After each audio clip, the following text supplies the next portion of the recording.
through the mill for the last couple of years, fighting for her daughter every step of the way. That even resulted in her walking from her home in Cork, in Ahabullogue in Cork, all the way up to the gates of Leinster House. She did this for her daughter Ava, who is 7 years old, suffers of the rare genetic condition known as Dravet syndrome, which untreated can result in up to 20 epileptic seizures a day. And Vera was looking for a special type of cannabis that could help her daughter, but that wasn't available here in Ireland. Vera's on the phone from the Netherlands this morning. Hey, Vera. Good morning, how are you? We're great. We are extra excited by the good news you've received over the last couple of days. Tell everybody what's happened.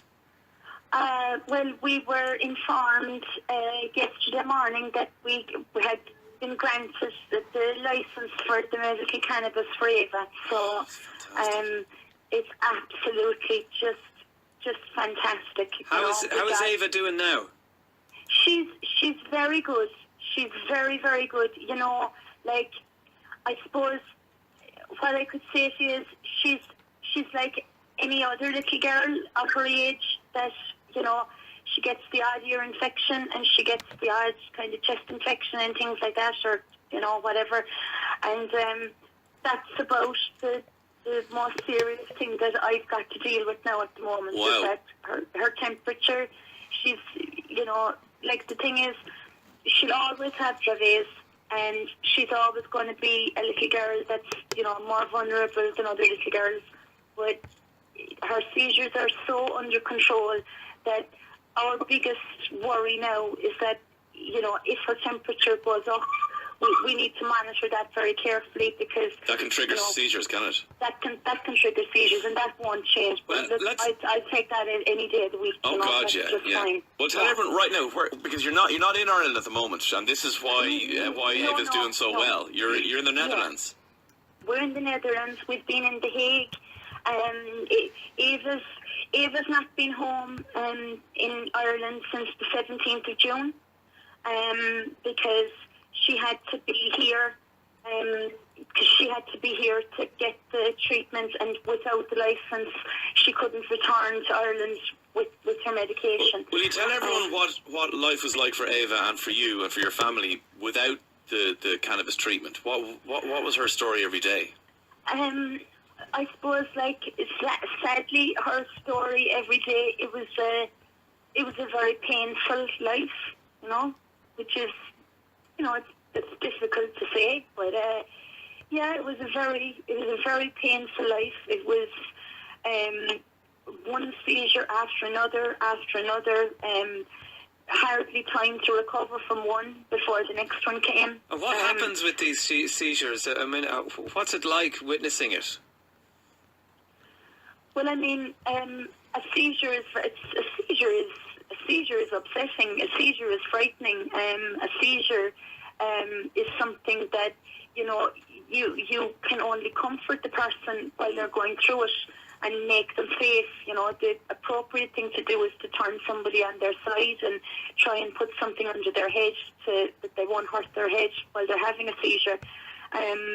But, like, when you're having so many of them, the difficulty is that every seizure has the potential to cause permanent brain damage. Right. And because of the lengths of Ava's seizures, they varied from just a couple of minutes to, you know, up to an hour or more. They're life-threatening. You know, so, like, because your brain would be deprived of oxygen, you know, you could have serious brain damage, and the longer the seizure goes on, you know, your heart is under tremendous pressure, and you know, the reality of it was that her life was in imminent danger every day of the week. And that's while why we were having these seizures. Yeah, that's why you guys have been campaigning so hard, but also why you left Ireland and you went to the Netherlands, because the treatment was available there but wasn't available here. Because we remember talking to you at the time, Vera, you were in tears because you didn't want to have to leave Ireland, but you obviously made that decision. Well, you know, like, I mean, genuinely, from the very word go, I suppose, unfortunately, I was naive. I thought that when you presented a case like Ava's, such a serious case where clearly nothing else was working, I thought that there was more compassion in our country.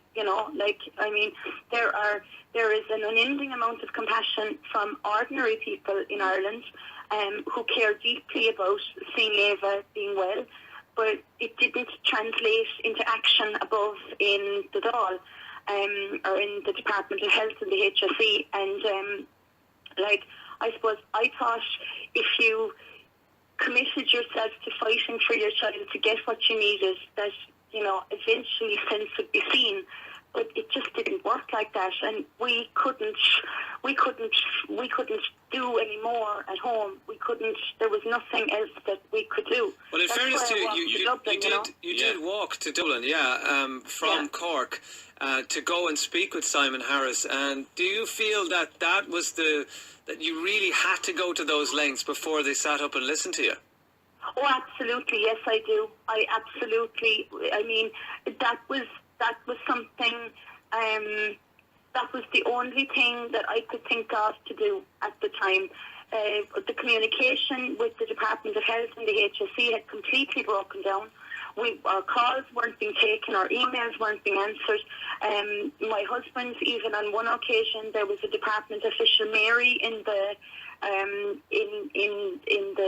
Department of Health. She hung the phone up on Paul, and we just felt like, well, it's gone to the stage like that. They have so little regard for us that they're hanging the phone up on us. I mean, what are we going to do? Well, so I said that if Simon won't talk to me, well, I'll put on my coat and I'll go up and talk to him. And it was as simple as that. Something had to be done, By walking and making that effort on Ava's behalf, and as you said to us at the time, leaving behind your other kids and having to walk up to Dublin on your own, doing that, whatever support you received along the way, which was amazing, you were still the person doing it.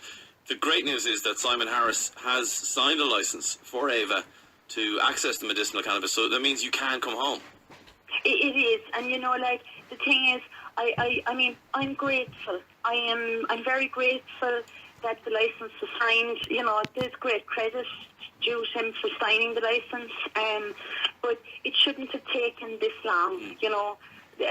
Somebody who's as unwell as Ava has been deserves better than that, and other children out there and other adults deserve better than that too. Well, that's it. What does this mean now for other children and adults, like you say, who are in a similar position? I mean, are they signing off individually on all these cases, or will this open the gates now for people in a similar situation to get the help that they need? Well, you see, unfortunately, right now, Ava being granted the licence doesn't mean anything for any other person who's looking for medical cannabis, because at the moment each person has to individually apply for a licence for their child or for themselves. So and there's it's a torturous and tedious way for a licence to be achieved. The most important thing is that legislation is brought through, like in every other country that it's been brought through in Europe and across the world.